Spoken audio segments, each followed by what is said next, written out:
Yogesh Sheetal, who's joining us from Amravati in Maharashtra, and Deepika Mato, she's joining us from eastern Tripura. Yogesh, first to you. All eyes will be on Nanded in Amravati in the second phase, as voting for 8 seats is scheduled in this region. Give us what's playing out or what we could expect to play out in phase 2 of the elections. See, Amritpal, Maharashtra is one of the states where the assembly election is also lined up by the end of this year, and all two regional parties, basically the Nationalist Congress Party (NCP) led by Sharad Pawar and Shiv Sena earlier led by Uddhav Thackeray, both parties have been split. We have recently seen, and that is definitely has made the entire election very interesting, especially in these two regions, Marathwada as well as in Vidarbha region. There are 5 seats in Marathwada and 3 seats in Vidarbha region. 5 seats in Vidarbha region and 3 seats in Marathwada. A total of 8 seats are going to be contested in the second phase of 26. Now, what is interesting, you have rightly said that in Nanded, we know that Nanded has been a bastion for Congress for a very long time. We had seen Shankarraj Chauhan politics, and then Ashok Chauhan, the region, basically one of the biggest leaders we can say is Ashok Chauhan earlier. Now Ashok Chauhan has joined BJP. At the same time, coming to Amravati, this is the second interesting the constituency.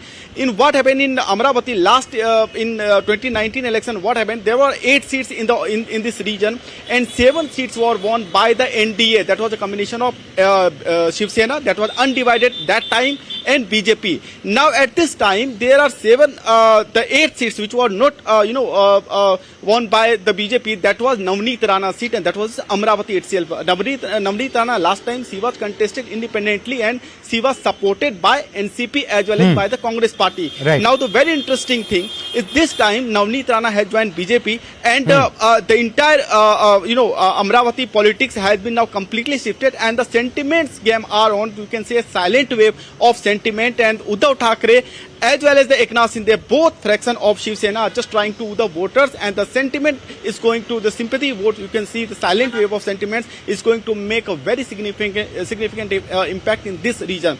Just couple of hours back, Sharad Pawar, Mukul Vasnik had represented this constituency 3 times earlier Congress, when it was a Congress bastion. Later, after emergence of Balasaheb Thackeray, the entire region was just attracted, the Maratha community basically attracted by the Balasaheb Thackeray, and it became the bastion of Shiv Sena. Now Mukul Vasnik, Uddhav Thackeray and Sharad Pawar, all 3 senior parties had just addressed a rally a couple of hours back, and they just launched a blistering attack against Narendra Modi in particular and BJP in general. Now attacks are going on, exchange of statements, exchange of allegations that are part of political speeches, we know. And recently we had also seen yesterday when Buldana, JP Nadda was addressing a rally. The days back, PM Narendra Modi addressing a rally. Tomorrow Amit Shah is going to address a rally in Akola. So coming broadly in the entire region, Marathwada region as well as Vidarbha region, the election is going to be very significant, not because of the parliamentary election or the seats target that have been set by different parties, but because also Maharashtra election is also at the end of this year, so it is going to make a very significant impact. All right, Yogesh, thank you very much. Deepika, let me come to you. Tripura's 1 seat went to polls the last time around, phase 1. The other seat goes in phase 2. I think it's one of the only or very few seats left in the northeast to go to polls in phase 2. What is the political flavor you're picking up from that?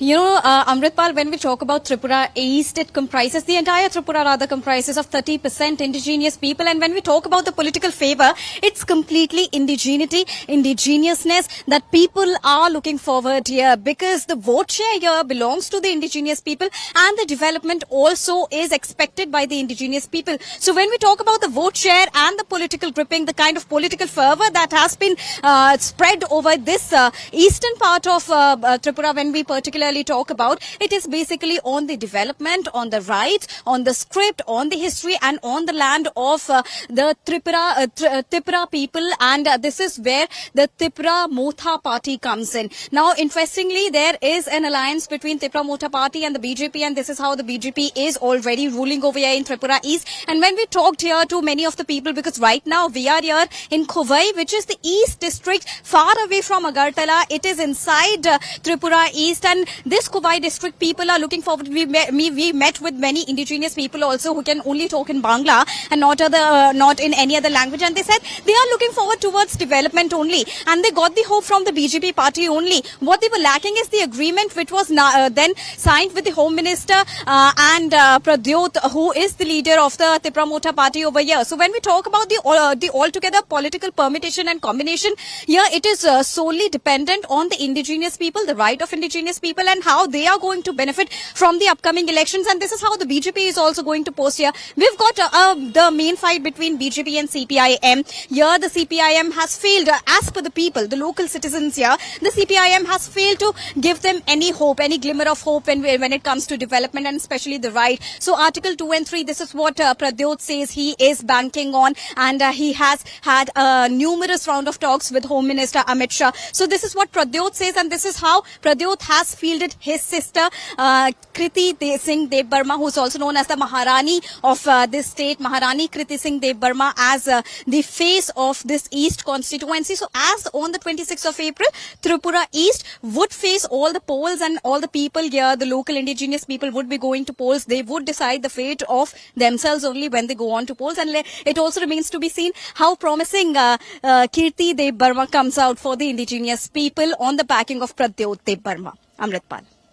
So, Deepika, let's see how this once bastion of the left, now fast dwindling, bastions of left plays out as you say that people are more inclined towards this whole development promise.